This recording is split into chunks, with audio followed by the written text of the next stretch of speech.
¿Alguna vez te has preguntado por qué la figura de la serpiente es tan influyente en las distintas mitologías? La respuesta de mitólogos y antropólogos suele ser que esto se debe a que en las culturas primitivas sentían fascinación por estas criaturas que los rodeaban, y entre ellas se destaca la serpiente, obviamente, por su naturaleza misteriosa, cautivadora y, por sobre todo, letal. Sin embargo, a muchos no les satisface una explicación tan sencilla, pues tanto serpientes como su homónimo fantástico los dragones han demostrado tener demasiada presencia en la historia mitológica. De hecho, noten que en la mismísima Biblia, la llamada Palabra de Dios, en su primer libro, el Génesis, se muestra una serpiente cumpliendo un papel determinante. Y si nos vamos al último libro, el Apocalipsis, se le vuelve a mencionar a la serpiente, pero esta vez mutada en su versión fantástica. Un dragón de 7 cabezas. Entonces no podemos menos que preguntarnos ¿qué hay detrás de este papel tan importante de la serpiente? ¿Quieren que busquemos el porqué? Para ello, hagamos un poco de historia.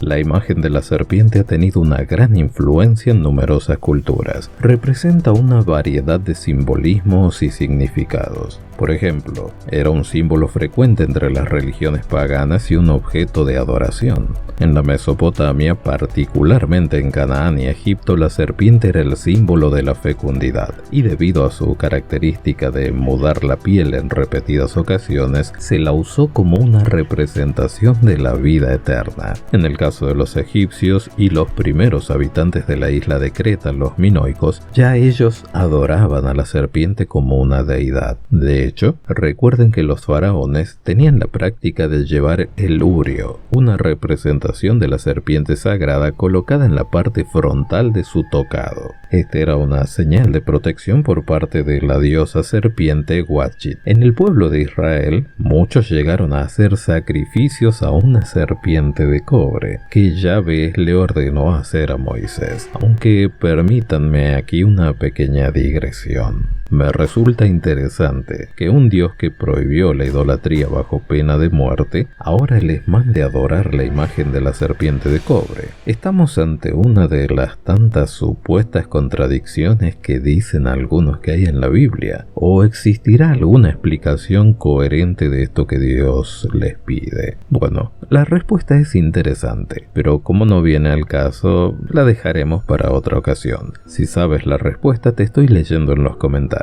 Y ya que estás por allí comentando este video, ¿qué te parece aprovechar para darle like, suscribirte y compartir? Bueno, ya para terminar con esta digresión, les cuento que fue tanto el impacto de aquella serpiente de cobre que años después el rey Ezequías tuvo que destruir la serpiente que fabricó Moisés, pues no había forma de que los israelitas dejaran de adorarla. Pero ahora nos cruzamos el océano y nos daremos cuenta de que la adoración a la serpientes no era solo un capricho mesopotámico. Noten que varios pueblos ancestrales de México estaban inmersos en la adoración a dioses serpiente. La divinidad más importante de los mayas, Itzana, guardaba relación con las serpientes. Quetzalcóatl, la serpiente emplumada, era el dios tolteca de la sabiduría, la cultura y la filosofía. Noten en esta ocasión el paralelo positivo del papel de la serpiente en estas culturas. Se le convirtió en un dios, en contraposición con el papel negativo que se le da en el Génesis, donde la serpiente es la causa de la perdición de la humanidad, cuando le ofrece a la mujer el conocimiento supremo si tomaba del árbol prohibido. En fin, los aztecas también lo consideraban el dios de la sabiduría e incluso lo veneraban como el creador de la humanidad. Estamos hablando obviamente de uno de sus dioses principales, la serpiente emplumada. emplumada, Quetzalcóatl. Respecto a sus funciones y atributos dentro de la mitología, la revista Arqueología Mexicana dice que la serpiente emplumada acumuló múltiples significados, tantos como quizás ninguna otra divinidad los tuvo. Durante siglos, los habitantes de Mesoamérica adoraron a la serpiente emplumada. De hecho, ciertos grupos étnicos de México, como los coras y los huicholes, todavía le rinden culto. En algunas de sus fiestas realizan danzas en las que los participantes, engalanados con plumas, imitan los movimientos de la serpiente. Otro pueblo indígena, los quichés, celebran un rito de la fertilidad en el que ejecutan danzas con serpientes vivas. Los chorties, indígenas mayas de Guatemala, también veneran a una serpiente emplumada que identifican con ciertos santos católicos. Pero si nos vamos de América, en la mitología griega la serpiente juega distintos papeles, a veces como monstruo y a veces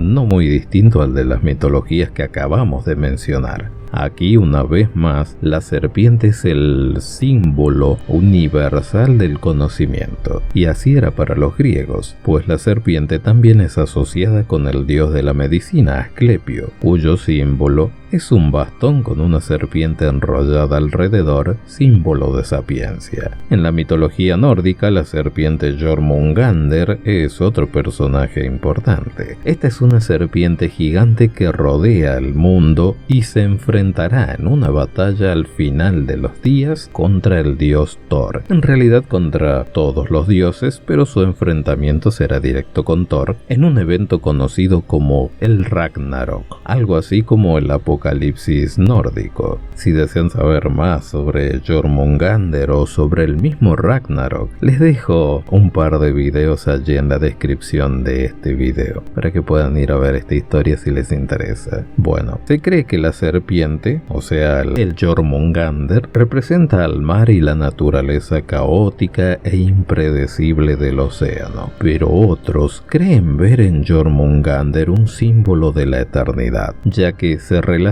con el Ouroboros en la simbología nórdica. Este es un símbolo muy llamativo porque es una serpiente mordiéndose la cola en un círculo interminable, lo cual vendría a indicar algo así como la eternidad. Y es llamativo este simbolismo, pues nos recuerda cuando la serpiente en el Edén le ofrece a Eva la vida eterna si comía del fruto prohibido según el Génesis. Pero no era muy distinto en las mitologías mesopotámicas, como la Babilonia y la Sumeria. Allí también la serpiente era un símbolo de poder y sabiduría. Se cree que la serpiente aparece en el mito de Gilgamesh como una criatura que posee el secreto de la inmortalidad. En esta historia, la serpiente roba la planta de la inmortalidad de Gilgamesh, y algunos creen que de este relato se tomó el relato bíblico con algunos cambios y algunas manipulaciones. Sin embargo, se respeta el papel maléfico y egoísta de la serpiente, que le arrebata la posibilidad de vida eterna al ser humano al tentarlo a desobedecer a Dios. Luego, por esta causa, ser expulsado del paraíso, como le sucedió a Adán y Eva. En este caso, Gilgamesh no logra encontrar el secreto de la inmortalidad. Y si nos vamos a la mitología china, la serpiente es un símbolo de buena suerte y otra vez de sabiduría. A menudo se la asocia con el dios Fuji, quien es representado como una serpiente humana con cabeza de dragón. También se cree que la serpiente tiene poderes curativos y protectores. En esta cultura vemos las primeras mezclas entre la figura de la serpiente y la mitológica figura del dragón. Estos son solo algunos ejemplos de cómo la serpiente ha sido representada y ha tenido la influencia suficiente en las diferentes mitologías alrededor del mundo. Su simbolismo varía según la cultura y la creencia, pero en general la serpiente parece haber sido reconocida como un ser con una conexión profunda con lo divino, la sabiduría y la naturaleza. Sin embargo, no es el caso en cuanto al simbolismo que le atribuye la Biblia, donde la serpiente se utiliza de manera figurativa para representar las mentiras y el engaño, así como también portadora de muerte. Además, se dice claramente en el Apocalipsis, y lo menciona el propio Jesucristo, que aquella serpiente que engañó a Eva era el mismísimo Satanás. Ahora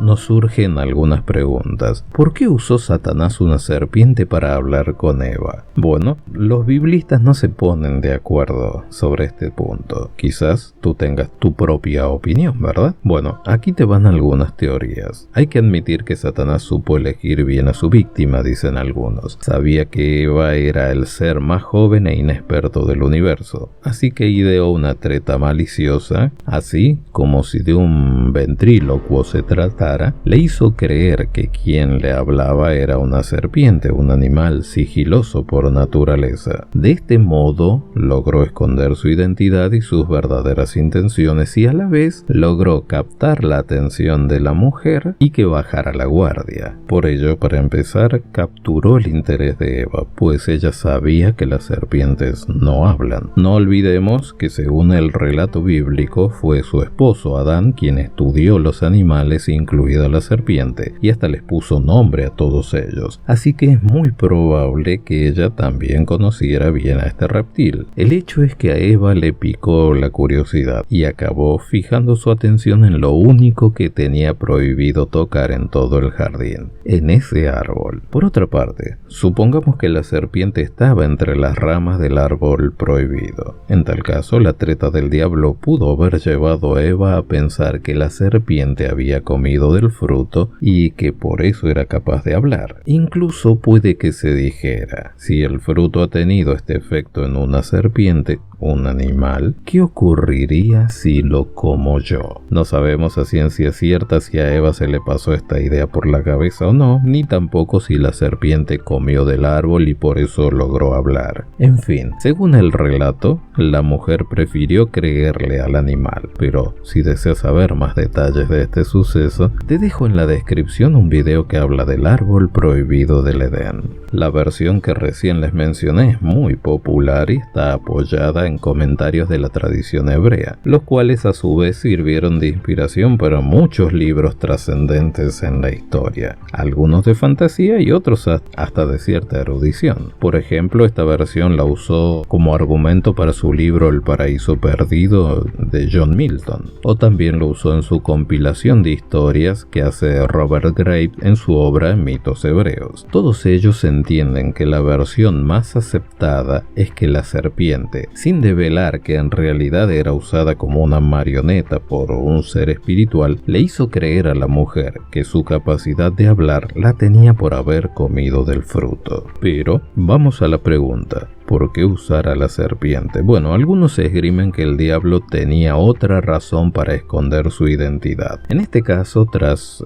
una serpiente, ya que la Biblia le llama al diablo el ángel que cubre. En otras partes también le llama el querubín del Edén, lo cual da a entender que era el ángel a quien luego se bautizaría con el adjetivo de Satanás, a quien se había encargado cuidar y guiar a la primera pareja humana. Además, según el relato del Génesis, todos los días Dios hablaba durante horas con Adán. Sospechamos que para seguir enseñándole cosas sobre la vida y la creación. Si tomamos como base la manera como posteriormente se presentaba Dios para hablar con sus siervos terrestres, todo parece indicar que Yahvé también usaba un ángel como medio para hablar con Adán. Entonces, tenemos fuertes sospechas de que ese ángel que usaba como intermediario era Satanás antes de rebelarse, claro, pues luego de su rebelión fue expulsado de la corte celestial y también del jardín junto a la pareja infiel. Bueno, si esta teoría tiene sustento, entonces entendemos el por qué fue tan certera la manipulación del diablo, pues en primer lugar ya los conocía bien hace tiempo, estaba muy cerca de ellos y tenía su confianza. Por ello se comprende que no fuera una buena idea idea en la cabeza del diablo presentarse delante de ellos a cara descubierta para invitarlos a rebelarse contra el ser que les había dado todo lo que tenían,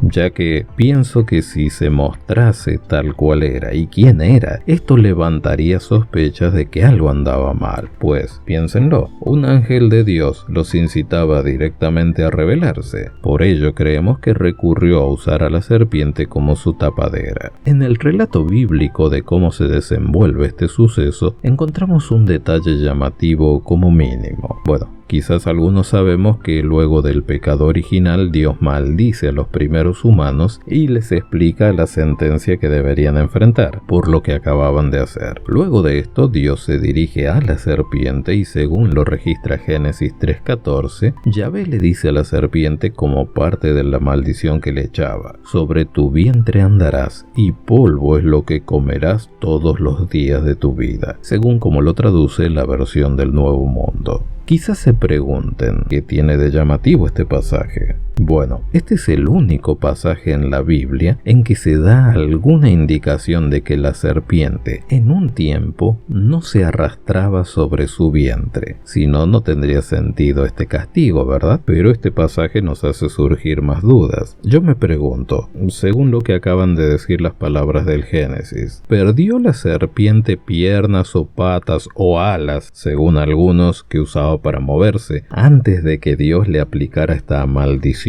Ante esta pregunta, algunos doctos dicen que no podemos afirmar que Dios se estuviera refiriendo al animal. Entonces se entiende que ilustrativamente lo que dice aquí fue dirigido principalmente a la criatura espiritual invisible que usó la serpiente literal como su vocero, de quien Dios sí conocía su identidad. En vista de lo anterior, las palabras del Génesis solo hacían referencia a que la orgullosa criatura espiritual que había pergeñado aquella rebelión sería degradada, como si se arrastrara y tuviera que mirar desde abajo a todos aquellos a quienes él había considerado inferiores en otro tiempo. Esta manera de interpretarlo también se apoya en una expresión que usa el pasaje donde se traduce: y polvo comerás. Esta expresión daba a entender que se le retiraría al diablo sus poderes angelicales, o la mayoría de ellos, por lo cual sería menor su capacidad de hacer daño, casi tan inofensivo como un animal que come polvo. En fin, todo esto nos lleva a pensar en que el verdadero destinatario de esa maldición no era el animalito, sino que era Satanás el diablo. Pero claro, como todo en la vida, hay dos versiones del mismo suceso, o dos interpretaciones sobre un hecho ocurrido. En esta ocasión sucede que, a pesar de toda la exposición anterior, es justo mencionar que aún así a muchos estudiosos les parece que la maldición también debía ser compartida por el animal, y no solo por el ser espiritual tras ella. Ellos entienden que el animal también debía ser maldito para darle más impacto a la sentencia divina. Este debería castigar a la serpiente, aunque tuviera una participación involuntaria en el suceso. Pero aún así, creen que es razonable, a la luz de estas palabras, entender que antes de que Dios maldijera a la serpiente, esta poseía piernas o alas que la elevaban del suelo, y luego de la maldición Dios les quitó estos medios para que se arrastrara sobre el polvo. Ahora bien, ¿cuál de estas dos versiones te suenan más lógicas a ti? Déjame tu versión preferida en los comentarios. Pero continuando con este análisis, al parecer con el tiempo ya la figura de la serpiente no fue suficiente para describir a Satanás. Entonces había que dejarles bien en claro a los creyentes y en particular a los cristianos el verdadero papel del diablo y una verdadera simbología sobre lo que él representaba. Por ello, uno de los evangelistas, particularmente San Juan, en el Apocalipsis, cambia la figura de la serpiente por la de un dragón, pero no cualquier dragón, no. Él usa en su representación del maligno a un dragón de color escarlata de 7 cabezas con cuernos. En la visión que afirma tener Juan, registrada en Apocalipsis 12, él contempla un desfile de bestias tenebrosas, pero nos concentramos en la primera que él observa aparecer: un dragón de color de de fuego, con 7 cabezas y 10 cuernos, y sobre sus cabezas 7 diademas. La palabra dragón aquí es traducción para la palabra griega drakon, que se define como una especie fabulosa de serpiente.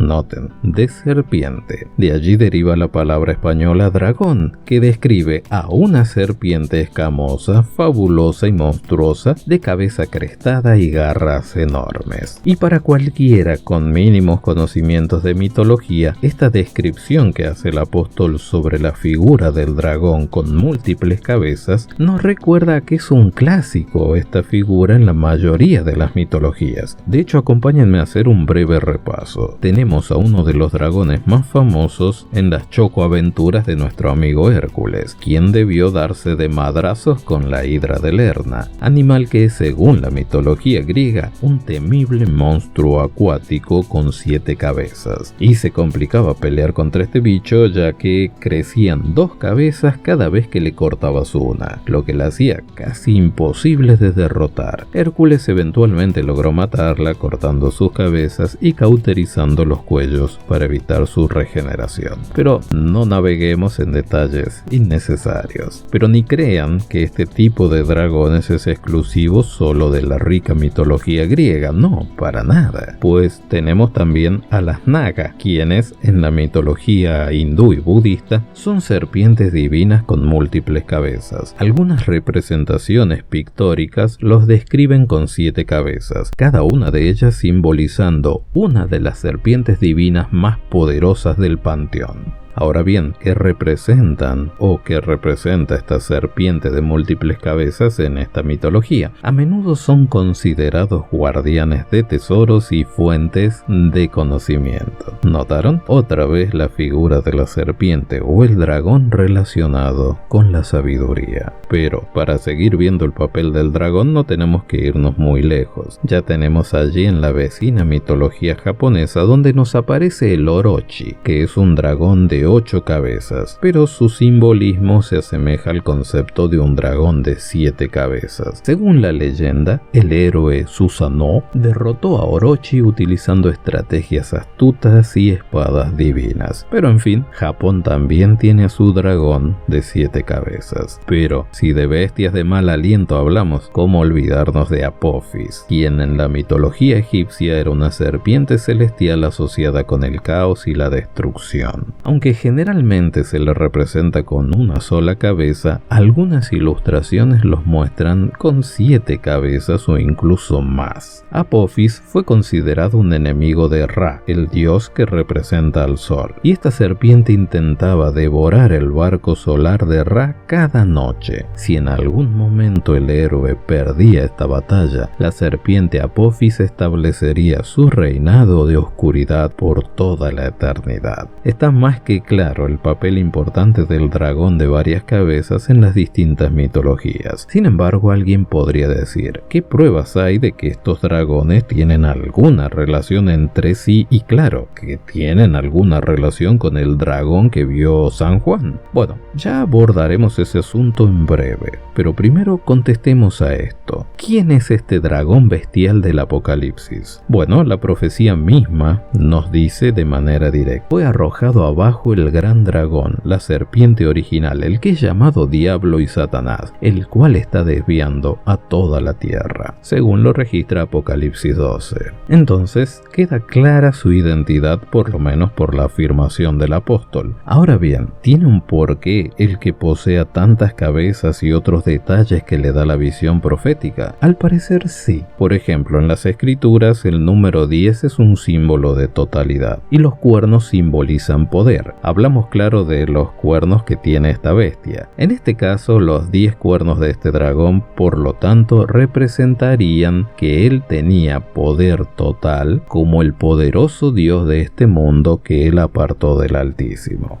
Algunos creen que sus 7 cabezas con coronas o diademas muestran que él ejerce la jefatura sobre los 7 príncipes demoníacos, los cuales están sobre las 7 potencias mundiales más importantes dentro de la profecía bíblica, a las cuales la Biblia usa para representar a su vez el sistema gubernamental humano en general. En otras palabras, las Santas Escrituras dan a entender que el poder político es una creación del diablo, o por lo menos está bajo su influencia. Además, añádanle a esto el que su color rojo encendido simboliza el hecho de que esta criatura es extremadamente inicua y un derramador de sangre. Ahora bien, ¿por qué el escritor bíblico se vio en la necesidad de cambiar la fisonomía de la bestia que representaba al diablo? ¿Por qué no siguió la Biblia representándola como la serpiente del Génesis? Bueno, aquí les planteo algunas teorías. Hay apologistas que creen que el diablo logró dominar la cultura humana manipulando primero a sus líderes, tanto políticos como religiosos y, claro, culturales. Este hecho lo da a entender el apóstol Pablo en su epístola segunda a los Corintios, donde deja en claro la preeminencia del diablo sobre este mundo. De hecho, la palabra de Dios dice que el diablo tiene apostado un poderoso demonio al mando de cada potencia mundial a través de la historia, como lo muestra el relato del profeta Daniel, donde dice que el demonio, que era el príncipe del dominio real de Persia, el imperio dominante del mundo antiguo, estorbó a uno de los mensajeros angelicales de Dios en aquellos días. Todo esto da a entender que el sistema de cosas está manipulado por Satanás y lo usa para darse buena publicidad, digamos. Quienes afirman esto se apoyan en el hecho de que al parecer supuestamente el diablo se fue asegurando durante la historia en cambiar el concepto negativo sobre él que fomentaba el relato del jardín del Edén. Por eso, la notable mutación de la figura de la serpiente edénica a través de la historia. Noten cómo en el principio era la criatura usada para desviar a la humanidad del propósito divino y arruinar sus planes de felicidad y eternidad del hombre, por lo cual la Biblia identifica a la serpiente con la mentira, el engaño y la perdición. Sin embargo, algunos creen que, gracias a que el diablo se valió de su influencia sobre el sistema cultural de las naciones, logró instalar a la serpiente como un dios libertador, poseedor de la sabiduría definitiva y el secreto de la inmortalidad, todo lo contrario al papel que le atribuyó el relato bíblico. Esto queda bien claro cuando repasamos las mitologías hace un momento, que tenían a las serpientes mayoritariamente como figuras representativas del conocimiento y la sabiduría. Pero en todos estos casos, siempre lo llamativo es cómo las culturas mundiales comparten elementos comunes, aunque por las distancias y los tiempos parece imposible que haya influido una en otra. Sin embargo, a esto algunos analistas piensan que son versiones distorsionadas de un solo hecho primigenio. Por ejemplo, los ebemeristas suponen que los relatos mitológicos en realidad narran sucesos que sí sucedieron en la corriente del tiempo y quedaron en la memoria colectiva de la humanidad, quienes al emigrar se lo llevaron junto con ellos y lo transmitieron oralmente de generación en generación. Y al ser una transmisión oral, el relato terminó pervirtiéndose y perpetuándose con los matices propios de cada lugar donde se los iba llevando. Si esto es así, entonces en el principio hubo una serpiente que, usada por una poderosa criatura invisible, arruinó la edad de oro de los primeros humanos. Sin embargo, vemos cómo, con el paso de las generaciones, la serpiente dejó ese papel nefasto y se fue situando como un dios más en los panteones politeístas, dejando atrás el lugar que le asignaba el relato del Génesis sobre el Edén, para transformarse ahora en la fuente de guía y sabiduría en los primeros pasos de la humanidad en la tierra. Solo como muestra de esta evolución, les dejo un ejemplo de cómo se tergiversa el relato del Edén. En el relato de uno de los trabajos que debía realizar Hércules, estaba el mandado de recoger o conseguir manzanas doradas de un árbol que Hera le había regalado a los dioses. Hera, la madre de los dioses y esposa del mismísimo Zeus. El relato muestra que el héroe se da cuenta de que para conseguir el botín Odín debe pelear contra un dragón de muchas cabezas, el cual tenía la misión de proteger el árbol de las Hespérides, como se le llamaba, que eran mujeres guardianas del fruto mágico que extendía la vida de los dioses que lo consumían. Más elementos coincidentes es imposible, ¿verdad? Bueno, si quieren saber más de estos árboles,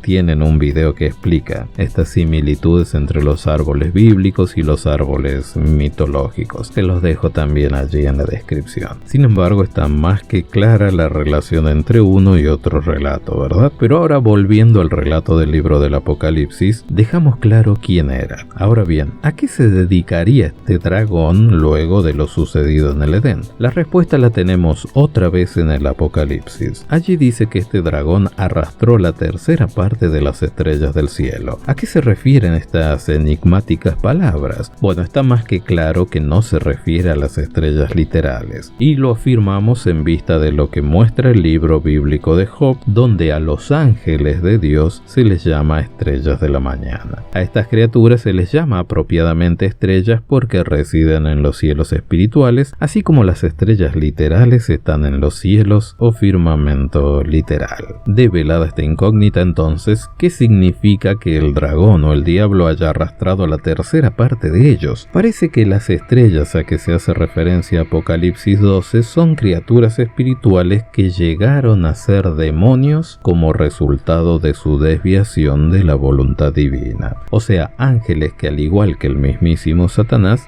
decidieron rebelarse contra su creador. Al parecer, bajo la influencia del diablo, ellos llegaron a tomar partido en esta división universal. Por ello, simbólicamente se representa por la acción del dragón de arrastrar abajo con su cola las estrellas. Ahora bien, pero la tercera parte de los ángeles no es mucho. Algunos biblistas consultados opinan que el dragón arrastrara hacia abajo a estas estrellas representaría bien que logró apartar del servicio de Dios a numerosos ángeles y hacer que llegasen a ser demonios. Sin embargo, afirman que no podemos tomar literalmente la expresión la tercera parte, ya que esta es una expresión que se usa tanto en el libro de Apocalipsis como en el relato de las Escrituras en un sentido general, cuando en realidad no es la tercera parte sino solo una parte. En fin, todo esto el diablo lo hizo para armar su ejército. Luego de armarlo, el dragón desafía a las fuerzas angelicales fieles a una batalla. No hablamos de la batalla final, claro,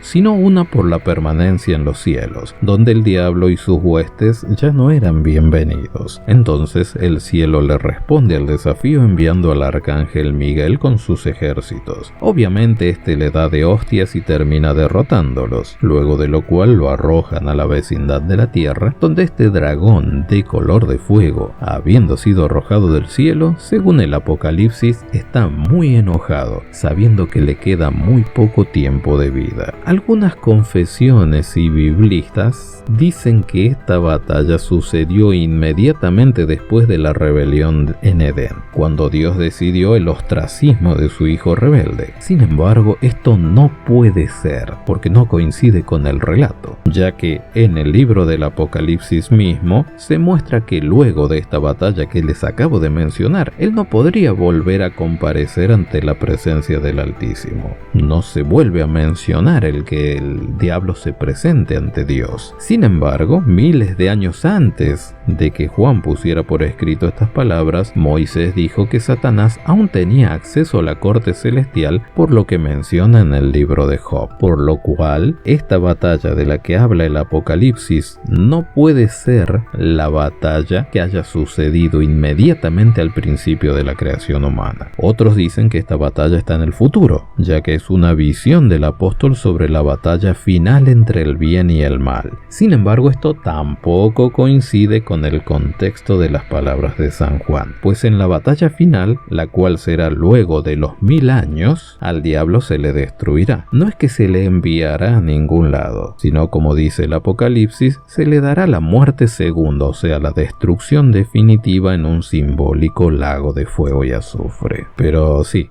lo sé. Sé que quizás me desvíe un poco del verdadero tema que estábamos tratando en el video, pero a la larga algo tiene que ver con lo que veníamos hablando. En realidad, para terminar aquí el tema, hay 3 batallas entre el diablo y los demonios contra las fuerzas fieles del cielo. La primera de las batallas es de la que habla el Apocalipsis 12, de la que veníamos tratando. Allí Miguel solo lo desaloja al dragón y sus ejércitos de los cielos y los arroja aquí a la tierra. Esto ya sucedió y lo que es más, algunos dicen tener prueba de que fue en el siglo pasado. Luego vendría algo así como una segunda batalla que en realidad no será tal. Cuenta la Biblia que durante el Armagedón, o sea la guerra del Todopoderoso contra la humanidad y sus apoyadores, la visión muestra que un tal Abadón, llamado el ángel del abismo, que no es otro que el arcángel Miguel en su papel de ejecutor, desciende con una gran cadena, simbólica obviamente, y ata al diablo y lo arroja a un abismo por 1000 años, para que, luego de cumplido ese plazo, sea soltado y recién allí se llevará a cabo la batalla final, pero final, donde el gran dragón será destruido definitivamente, como mencionamos hace un momento. Pero si deseas saber más del Armagedón y cómo se desarrollará, te dejo un video en las sugerencias que habla del tema. En fin,